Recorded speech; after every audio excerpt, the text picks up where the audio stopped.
મહારાષ્ટ્રમાં ઉદ્ધવ ઠાકરેની સરકાર સામે ઊભા થયેલા સંકટ અંગે પ્રતિક્રિયા આપતા કેન્દ્રીય રાજ્ય કક્ષાના મંત્રી ભગવત કટારે કહ્યું હતું કે મહારાષ્ટ્રમાં સરકાર બનાવવા માટે 35 ધારાસભ્યોની જરૂર છે.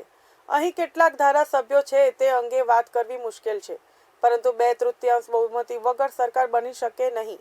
તેમણે કહ્યું હતું કે હાલમાં મહારાષ્ટ્ર કટોકટી અંગે ટિપ્પણી કરવી યોગ્ય રહેશે નહીં. જો કે તેમણે દાવો કર્યો હતો કે મહારાષ્ટ્રમાં જે રીતે રાજ્યસભા અને વિધાનસભા પરિષદમાં જે રીતે ક્રોસ વોટિંગ કરવામાં આવ્યા છે તેનાથી સ્પષ્ટ થાય છે કે ધારાસભ્યો નારાજ છે. શિવસેનાના નેતા સંજય રાઉતે નિવેદન અંગે પ્રતિક્રિયા આપતા જણાવ્યું હતું કે સંજય રાઉતના નિવેદન પર વધારે ભરોસો ના કરી શકાય. ગુજરાત પોલીસ અને મહારાષ્ટ્રને શું લેવા દેવા તેમ જણાવ્યું હતું. રાજ્યમાં દર 1 લાખે બેંકની 14 બ્રાન્ચ હોવી જોઈએ.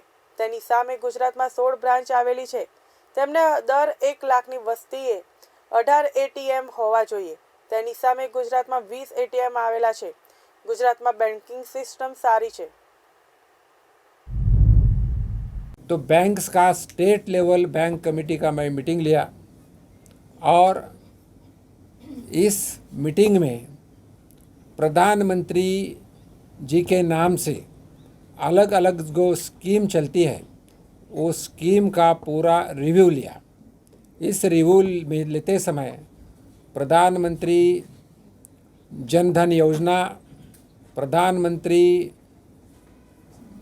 सुरक्षा बीमा योजना, प्रधानमंत्री जीवन ज्योति बीमा, अटल पेंशन योजना, बाद में किसान क्रेडिट कार्ड, अलग अलग प्रधानमंत्री स्वनिधि योजना, अलग अलग सब्जेक्ट का मैंने रिव्यू लिया. और रिव्यू लेने के बाद पता चला यहाँ बहुत सारे अच्छा काम हो रहा है.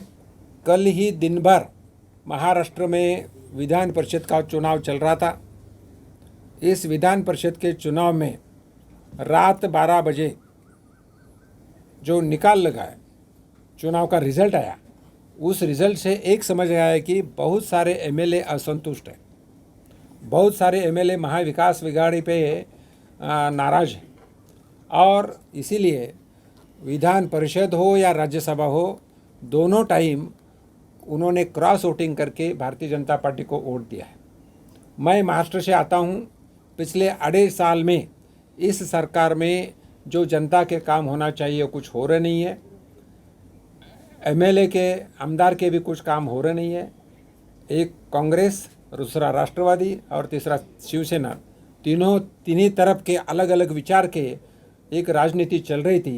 इसलिए कुछ नाराज़ होके कुछ गड़बड़ चल रही है, ऐसा मुझे भी पता चला. और मैं तो आपके सामने हूँ, तो मुझे लगता है आमदार नाराज़ है, काम नहीं हो रहा, इतना मैं बता सकता हूँ.